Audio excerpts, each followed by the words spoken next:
Hi friends, तुमच्या fridge मध्ये असंच बर्फ झाला असेल तर अजिबात टेन्शन घ्यायची काहीही गरज नाही, कारण त्याच्यासाठी खूप छान उपाय आहे।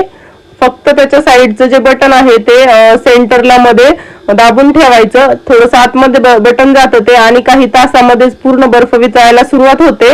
आणि या गोष्टींचा वापर अजिबात करायचा नाही, कारण यामुळे तुमच्या फ्रीजचं खूप मोठं नुकसान होऊ शकतं। इथं बघू शकता तुम्ही, काही तासामध्येच बर्फ असा वितळला जातो आणि तो वितळलेला बर्फ जेवढं शक्य होईल तेवढं आपण हाताने बाहेर बाजूला काढून घ्यायचा आहे।